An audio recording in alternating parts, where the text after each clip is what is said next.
Welcome to the Deep Dive. Today we are digging into a conspiracy that's been buried, quite literally, for over a decade. It's a sprawling investigation that starts with a body found after a landslide and spirals deep, deep into the secretive halls of Scottish power. That's right.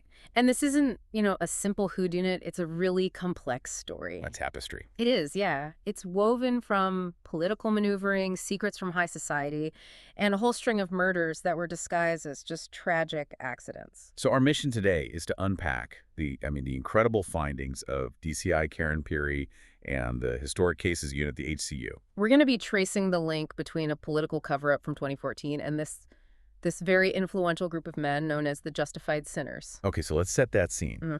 Before Pirie and her team even get started, they are fighting for their very existence. Right. You've got Pirie, DS Daisy Mortimer, and DS Jason Murray. The Mint. The Mint, exactly.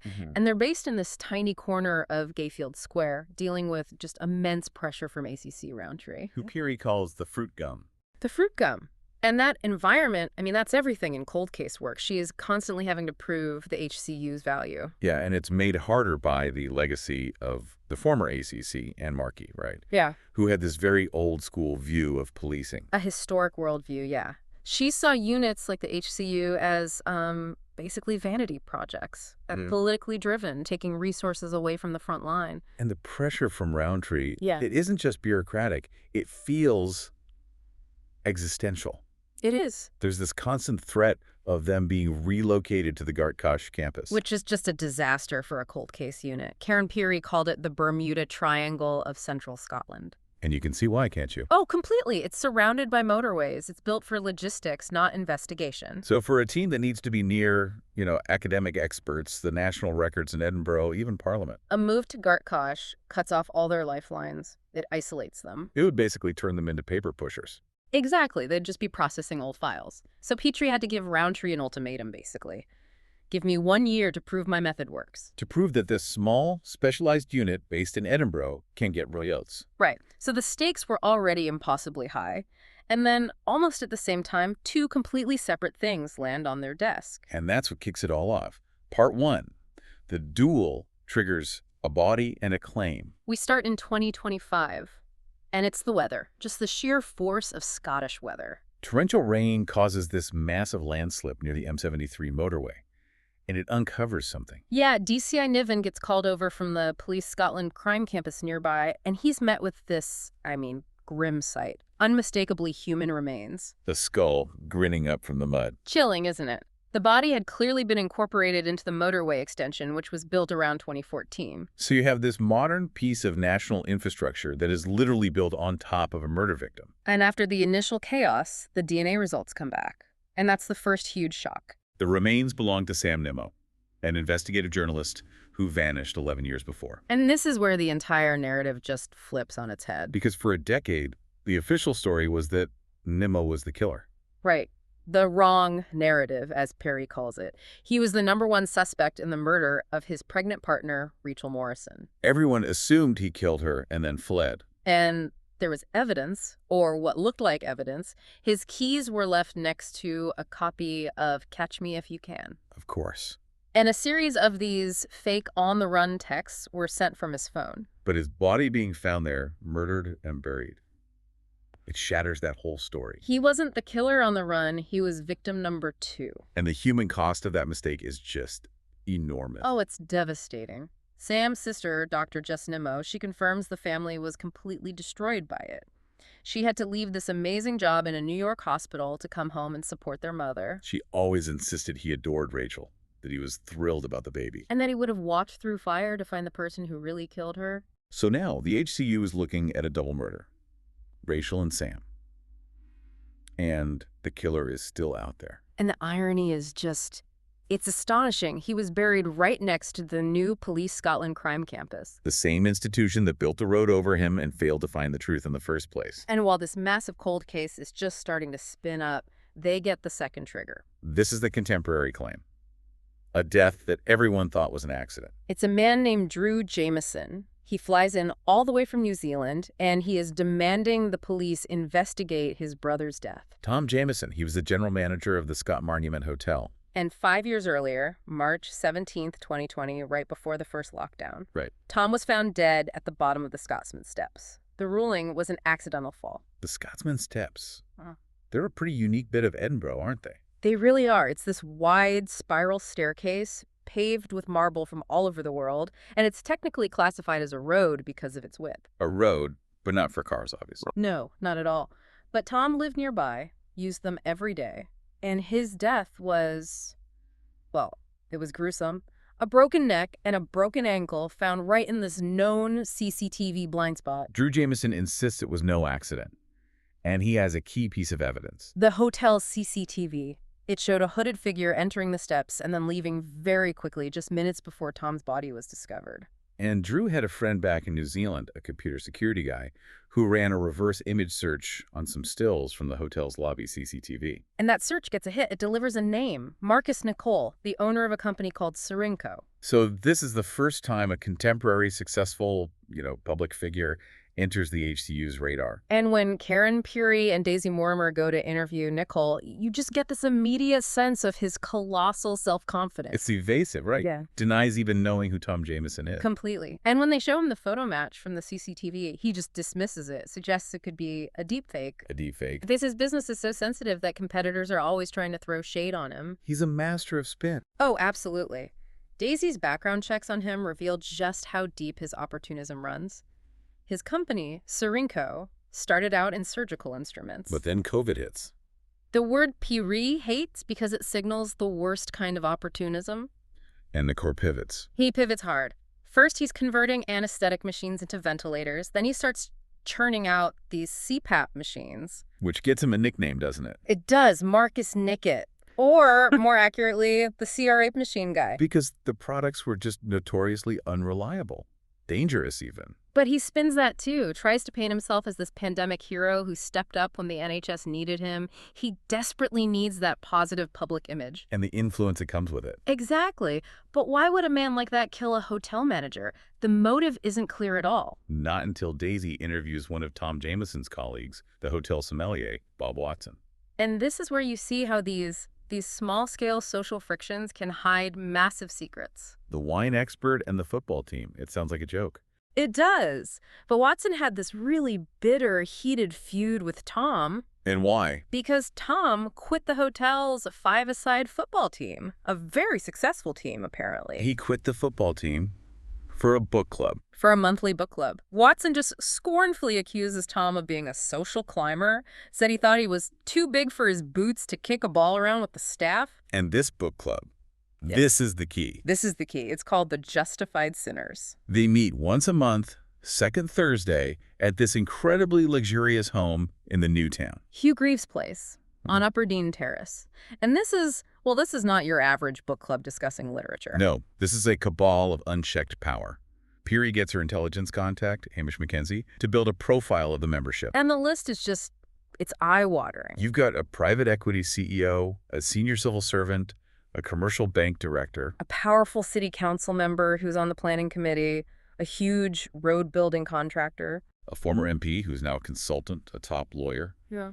and the real anchor of this whole thing, Lord Friakheim, formerly Hague-Striven Douglas. The list itself is just an explosion waiting to happen. These are the men who operate in the shadows. Hugely influential, incredibly wealthy, and all interconnected. They're the kind of people who can, as the notes say, bend the world to suit their needs. They operate on these unspoken agreements that protect their power, protect their secrets, and getting a seat at that table, I mean, for an ambitious man like Marcus Nicole, that's clearly worth any price. Even murder. Even murder. Part 2. The conspiracy unfolds linking Nimmo and the sinners. So Karen is now running 2 huge cases at the same time. You've got the decade-old political murder cover-up with Nimmo, and then these 2 recent accidental deaths that are clearly tied to the most powerful men in the city. To justified sinners. So the urgent task is to find the link. Where do they intersect? And the bridge turns out to be Sam Nimmo's own investigation from all those years ago. His colleague, a journalist named Keir Stevens, and his friend Eamon Sharkey, they confirmed Sam was doing a really sensitive deep dive. He was looking into figures from the IndyRef campaign on both sides of the argument, and he told them he'd struck gold. He had a story ready to go right before he was killed. But the real key was his notebook. His shorthand notebook, yes. Written in T-line shorthand. So Karen has to find an expert translator, and she finds Ella Gorey. A retired commercial teacher, sharp as a tack, and a champion card player. And the process of translating this is just painstaking. It is. Gorey uses this powerful magnifying glass with a light, working through the dense text. And she warns Pirie, T-line often leaves out vowels, so it can be hard to interpret perfectly. But the core allegation, the foundation of the entire cover-up, was undeniable. The Frouch House allegation. It dates back to a Hogmanay fundraiser in 2013. A party hosted by HSD Higgs Driven Douglas and BTK Billy the Kid. The notes detail a sexual assault on a woman identified only as CHLOE. She was likely drugged or very drunk. And crucially, instead of going to the police, she was terrified into silence. And offered a job in marketing by the Yes campaign team to keep her quiet. The source for this was someone Nimmo called DD from Yes. So this is where the historical, political stakes just become crystal clear. Lord Friakheim, the gatekeeper of the sinners, is now implicated in a violent sexual assault. And William Kidd, the comedian who fled to San Francisco, is his accomplice in the cover-up. I mean, this was political nitroglycerin. If Nimmo had published that story right on the eve of the 2014 referendum, a major figure in the Yes campaign linked to a violent assault and a cover-up, it could have easily swayed crucial votes. So the motivation to silence Nimmo wasn't just about personal protection. It was about national political preservation. Exactly. So knowing that Friakheim is the linchpin of all this, Pirie turns back to the justified sinners' murders.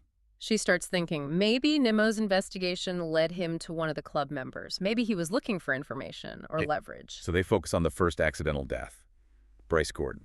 Gordon was a successful modernist architect, quite famous for things like the Maggie's Cancer Center in Kirkcaldy.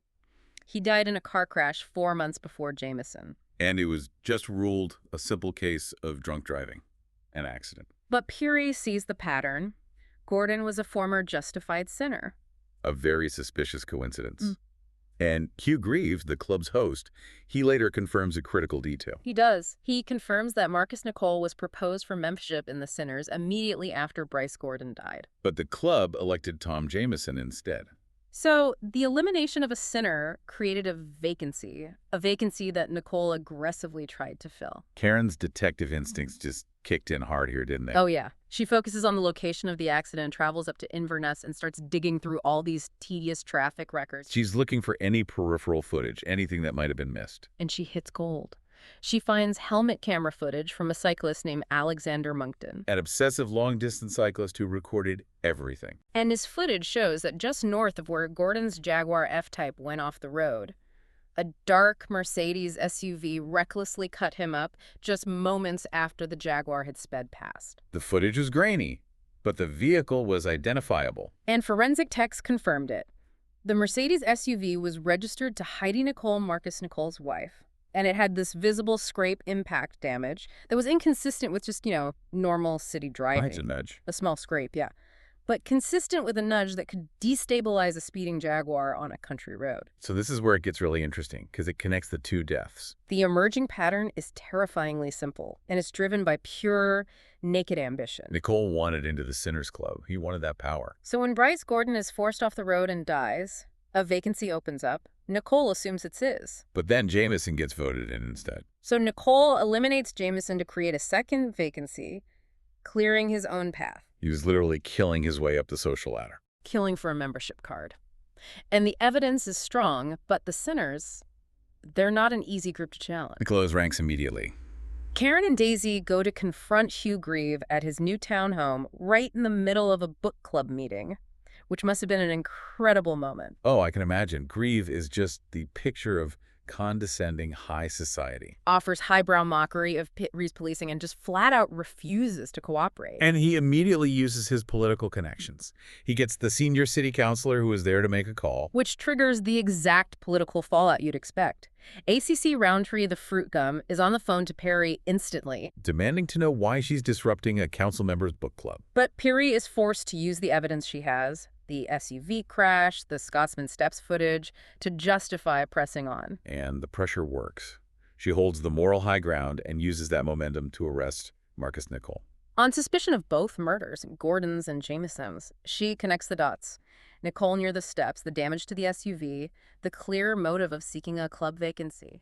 And Nicole, as expected, lawyers up immediately. High-powered lawyer Margot Maynard, and goes, no comment. The sinners are using their money and influence to deflect, to delay the system. It just confirms the power disparity that Pirie is fighting against. It really does. Part 3, the cover-up confirmed. So, with Nicole locked down on the recent murders, Karen pivots back to the older case. Right. Getting the truth about Sam Nimmo and Rachel Morrison is now the only way she can get any leverage against Lord Friakheim, who is sitting at the center of both investigations. He's the architect of the cover-up and the gatekeeper of the sinners. The focus shifts to William Kidd, BTK. He'd fled to San Francisco, kept his comedy career going. But he was suffering from what the notes call a fragile ego. Yes, always craving that hometown adoration. And Karen devises this incredibly audacious plan to exploit that weakness. The plan is simple. Lure him back home under false pretenses. They set up a secret, surprise, special guest comedy gig for him at the Glasgow Hydro. A huge venue, 14,300 capacity. Massive. And they ensure it stays secret through a promoter named Folasad Cusack, who happens to be a friend of Daisy's partner, Steph. The logistics of it all just reveal how paranoid Kidd is. He thinks he can use the common travel area loophole, fly in via Dublin or Belfast, avoid the normal UK checkpoints, do the gig, and then get whisked back to Europe on a private jet before anyone knows he was there. He genuinely believes he's untouchable. But the plan goes disastrously wrong at the airport. As Kidd arrives, Linda Lawrence, who is Nimmo's former partner, just appears out of nowhere. She had been deep undercover in Germany, tracking the far right. How did she even know? It's never fully explained, but she'd somehow caught wind of it, and she starts yelling, "It's a setup, Billy! She's a Polis!" The whole thing descends into chaos. And that chaos confirms Kidd's inherent violence and fear. In the struggle, he assaults Daisy, injures her ribs. And gives Jason Murray a black eye. Yeah. This is not the reaction of a polished celebrity. This is the desperate, violent reaction of a man who knows he's cornered. So with Kidd finally in custody, despite the, bruises all around, Karen pushes hard. She had already deduced that the assault victim, Chloe, was now a woman named Claudia Granger. And she was head of marketing at Frau's house. Yeah. The very place where the assault happened. The bitter irony is just immense. She went back to work for the people who victimized her, slowly rebuilding her life right under their shadow. And this is where forensic science delivers the final, crucial breakthrough. They found Claudia Granger's fingerprint on the underside of the bathroom sink in Rachel Morrison's flat. One single fingerprint. That kid, in his panic to clean the scene a decade ago, had somehow missed. And that one print forces Claudia's confession. She reveals the whole tragic sequence of events. She went to Rachel's flat to try and stop Nimmo's story from coming out. She was terrified that exposing the 2013 assault would destroy the life she'd so painstakingly rebuilt. And Rachel Morrison, pregnant and resolute, wasn't having it. No, she threatened to call Nimmo right then and there and expose Friakheim and Kidd. So Claudia panicked. She struck Rachel, causing the fatal injury. And then she immediately called William Kidd for help. She saw him as indebted to her, since he was a co-conspirator in the original cover-up. And Kidd's confession fills in all the horrifying details of the frame-up. He admits to cleaning the flat, wiping everything down, failing only to check under the sink. And crucially, he admits that he and Friakheim invented the whole narrative to frame Sam Nimmo. He was the one who sent the fake on-the-run texts from Sam's phone. And planted the "catch me if you can book." But his confession doesn't stop there. No. He reveals that Nimmo found him drunk and carrying a gun, accusing both him and Friakheim of murder. Nimmo, in his final moments, had figured it out. He decided Friakheim was the true killer, the mastermind. Kidd insists he wasn't the one who raped Claudia. He points the finger squarely at Higgs-driven Douglas for that. And he vehemently denies killing Nimmo himself. Which places the responsibility for Sam Nimmo's murder squarely back on Lord Friakheim, the gatekeeper, the central axis of all this corruption. So, protecting the political future of Friakheim justified a decade-long cover-up of violent assault and at least 2 murders. Let's try and synthesize this, because it is an incredibly messy timeline. It is. But the interconnectedness is the key. You have 5 distinct acts of violence and corruption, all tied to this one small group of men. Okay, first, the original crime. The rape assault in 2013. Higgs-striven Douglas, who becomes Friakheim, commits the assault on Chloe, who becomes Claudia. William Kidd covers up the evidence and later provides the fake text to frame Nimmo. Second, Rachel Morrison's death in 2014. Claudia accidentally kills Rachel in a panic, trying to protect that cover-up after Rachel threatens to expose the story. Third, Sam Nimmo's murder in 2014. Nimmo is murdered, most likely by Friakheim, according to Kidd's testimony, after he gets too close to the truth. His body is then dumped on the motorway construction site. Right next to the future Police Scotland crime campus. And fourth, we shift to the sinners' deaths. Brace Gordon's murder in 2019. Marcus Nicole, desperate for influence, deliberately forces Gordon off the road with his wife's SUV. And fifth, Tom Jameson's murder in 2020. Marcus Nicole kills Jameson, probably using a metal bar to break his ankle before the fall, securing that second vacancy in the justified sinners. The two cases, separated by a decade, are completely bound together by the figure of Lord Friakheim and the powerful corrupting network that he controls. Part 4. Conclusion and the price of power. The contrast in the motives here is it's deeply unsettling. On the one hand, you have the highest form of corruption, political expediency leading to murder. And on the other, the absolute pettiest form, social climbing and naked ambition leading to murder. Absolutely. Marcus Nicole's relentless drive to join this exclusive club led him to commit two cold, calculated murders disguised as everyday accidents. The guy who made CRIP machines just wanted a seat at the table. He wanted access to the network that could help him bend the world to suit his needs. And Pirie's success in building that case against Nicole is a real testament to her team's work. It is. Connecting the SUV damage, tracking down the cyclist's camera, linking the motive to the sinner vacancy is just brilliant, detailed work. And he's justly charged for conspiracy to murder. We also shouldn't overlook DS Jason Murray, the Mint. He delivered a huge parallel success. Right. Using those fragments from Sam Nimmo's original notes about a match-fixing football scam. Jason just plows through years of tedious records, looking for controversial calls, unexpected penalties. And he and Mira, they track down this bent minister and football referee, Jordan McAleese. And McAleese, despite hiding behind his position in the church, he confesses. Admits to taking bribes from the Lee brothers to fix games. But there's a twist, isn't there? There is. The money wasn't all for him. He admits he funneled a huge amount of the illicit cash into community work through his church. It's the ultimate ethical contortion. He was corrupt, but he was using the proceeds of that corruption for what he saw as a moral good. It just shows the incredible lengths people go to justify their actions. But then comes the brutal reality check. The thing that defines this entire investigation. The legal impasse. Despite solving all these murders, uncovering this massive political cover-up, the legal system provides an impenetrable defense for the most powerful players. And this is the moment we really need to slow down and analyze, because this is the core structural failure that Pirie has to accept. The Procurator Fiscal Depute, Ruth Wardlaw, advises Karen that getting a successful conviction against Friakheim or Kidd or even Claudia, it's virtually impossible. The case is officially below the 50% threshold for conviction, and you have to ask why. It's not because Pirie failed. No. It's because the system is designed to allow powerful figures like them to rely on three key factors. The passage of time. The lack of robust forensic evidence, thanks to Kidd's meticulous cleanup. And the inevitable ruthless defense strategy they would use. A strategy that's predatory and effective. They would absolutely blame the victim, Sam Nimmo. Paint him as a gun-toting tabloid hack. A violent, unpredictable man who, yes, was framed, but deserves no sympathy. And they would ruthlessly undermine Claudia Granger, the original rape victim.